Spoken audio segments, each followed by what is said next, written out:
You can support me by turning on notifications, subscribing to my channel, and liking the video. Waiting for your comments.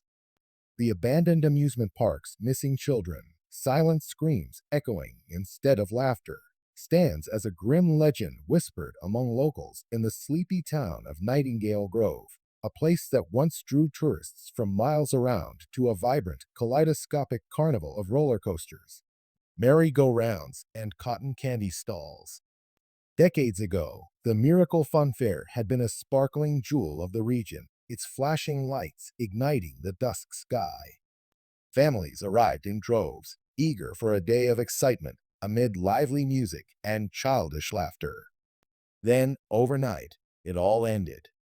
The official story spoke of financial collapse and shady investors, but townspeople whispered a darker account. Children disappeared without a trace on multiple occasions, and the owners shuttered the park abruptly, leaving everything to rust. Over time, the once cheerful arches and spinning rides decayed behind padlocked gates.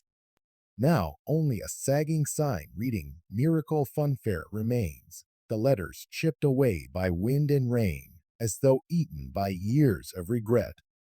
Few dare approach the site, which is entombed in weeds and overshadowed by twisted metal relics. But rumor has it that at night, if you stand near the chain-link fence, you might hear faint echoes, not the bright shrieks of joy from the park's glory days, but something more chilling, like distant cries for help or a ghostly call that cuts through the silence. They say if you linger too long, you'll glimpse small silhouettes darting between the broken rides, leading to the question, are these mere illusions or the restless souls of the children who vanished? No matter how often people relegate it to local folklore, the dread lingers, unstoppable. A caretaker once remained on the property, caretaker by default after the owners fled. He lived in a trailer beside the main gate, collecting a meager wage to deter vandals. Over time, he claimed to see shadows on the Ferris wheel at night, silhouettes that perched in the seats, as though they were reliving an eternal ride. He heard giggling that would warp into sobbing and footsteps scurrying across the cracked asphalt. And then he too disappeared, his trailer left with half-eaten food on the table, door wide open. The only clue was a set of muddy, child-sized footprints leading away, stopping abruptly near the old carousel. After that, the property truly fell into ruin. Exploring journalists tried to debunk the stories. One well-known reporter from a local newspaper hopped the fence for an investigative piece. He was found trembling by the main entrance at dawn, babbling about lights flickering on rides that had no power supply, about silhouettes of children peeking from behind ticket booths. His camera roll turned up blank, as if corrupted. He never returned to the site, refused to speak further, and eventually left town. Another ghost hunting group spent a weekend there with advanced equipment, night vision cameras, EMF meters, you name it. They reported intense readings near an abandoned roller coaster called Dragon's Flight, which had infamously broken down the day before the park's closure. Their recordings captured faint wails echoing beneath a heavy static. Later, when they examined the footage, a flicker of a young face appeared in the corner of a single frame, eyes wide with terror, mouth parted as though mid-scream. Then the image dissolved. The investigators posted their findings online, only to regret the wave of attention it sparked. Curiosity seekers began flocking to the site, some swearing they spotted pale figures moving in groups like a macabre parade. The story of the missing children always circles back to one pivotal evening, an after-hours party the park allegedly hosted for employees' families. Rumor holds that about a dozen kids were invited to test a brand new attraction, a labyrinth called the Enchanted Maze. According to hearsay, they entered the labyrinth but never re-emerged. Security found it empty, the interior reeking of stale air and damp, the exit gates locked from the inside. When the staff realized the children were gone, panic ensued. Strangely, no bodies, no evidence, no real leads.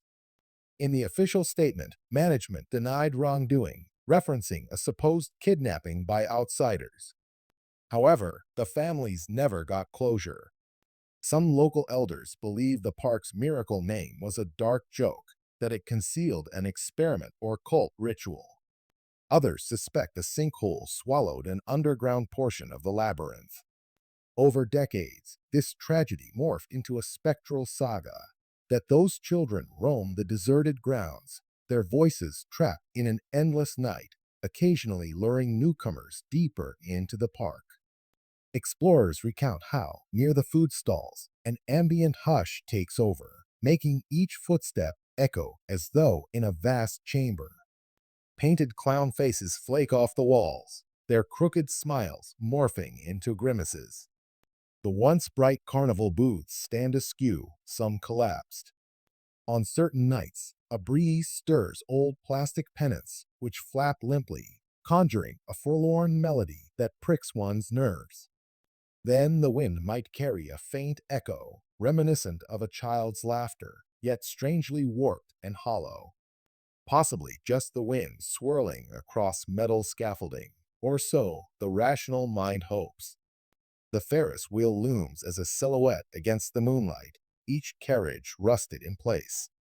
Some swear they've seen them move, rocking gently, as if burdened by unseen riders. The carousel, too, is a magnet for unexplained phenomena. The chipped wooden horses remain impaled on their poles, but on moonlit nights, rumor claims they glint with a spectral sheen. A handful of adventurers return claiming they heard a distant call for help from the carousel's direction. One even insisted he glimpsed a small figure perched on a horse, its eyes reflecting the moonlight with an unearthly glow. As he approached, the figure vanished, leaving only the smell of old hay. The biggest question is, what truly dwells there? Are these ghostly illusions of missing children or echoes of guilt from those who ran the park? Some mediums have visited, performing rituals to set lost souls free. They burn sage among the battered ticket counters, chanting prayers. They sense potent sorrow, they claim, a swirling presence that begs for resolution. Yet no medium has reported success in dispelling the gloom. They want leave, one spiritualist told a local blogger, trembling. They're bound to the amusements they never got to fully enjoy. Their laughter turned to silent screams. However, not every encounter ends in terror. A minority of explorers describe an odd moment of tranquility near the park center, saying they felt a child's hand grasp theirs gently, as if guiding them away from danger. Some interpret that as a lost soul wanting to prevent further tragedy. A flicker of compassion in the midst of overwhelming sadness. It's rarely spoken about, overshadowed by the site's more horrifying legends. Another dimension to the horror are whispers that unscrupulous paranormal enthusiasts have attempted to bait the spirits for sensational footage. They'd scatter children's toys or candy around the rides at midnight, hoping to capture ephemeral hands picking them up. In the gloom, they claim to see small footprints appear in the dust, only to vanish. Some watchers suspect these claims are faked. Others worry such stunts provoke angry responses from the unsettled spirits, risking further vanishings or accidents. Over the years, city officials mauled demolishing the entire site to remove an eyesore. But each attempt to secure permits has been stalled, allegedly by bureaucratic mixes or local protests by history preservation groups. An underlying rumor suggests that on the verge of demolition, mysterious incidents sabotage the plan, workers' equipment failing, freak accidents on site. Thus, the park endures in its rotting state, a haunting landmark overshadowing the horizon. For travelers breezing through Nightingale Grove, the battered sign by the highway beckons them to take a detour and see Miracle Funfair. Enter if you dare. Some do out of curiosity, but the brave quickly realize that beyond the corroded fence, the environment changes. The hush grows. The eyes of clown murals seem to follow intruders. And deep within, the intangible presence intensifies, as though the echoes of children's last moments cling to rusted rides. Locals remain divided between wanting closure and fearing what might be unleashed if the park's skeleton is disturbed. In the end, the abandoned amusement park's missing children, silent screams echoing instead of laughter, stands as both cautionary tale and ongoing riddle. It's a testament to how tragedy can stain a place, twisting what once was joyous into a realm of lurking shadows. Whether the children's spirits truly roam, or if the emptiness fosters illusions, the effect is undeniable. Anyone who dares cross that threshold at night, swinging a flashlight among collapsed carousels, will sense the hushed tension. One can almost hear an echo of a child's giggle followed by sudden, chilling silence, as though the park yearns to replay its final moments of innocence before the terror struck.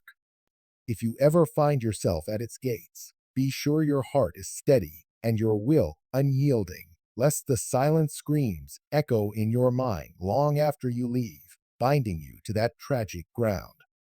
Because in that place, joy no longer resonates in the clatter of rides, only sorrow lingers, drifting like a lost balloon in a sky turned dark, with no more children's laughter to break the spell.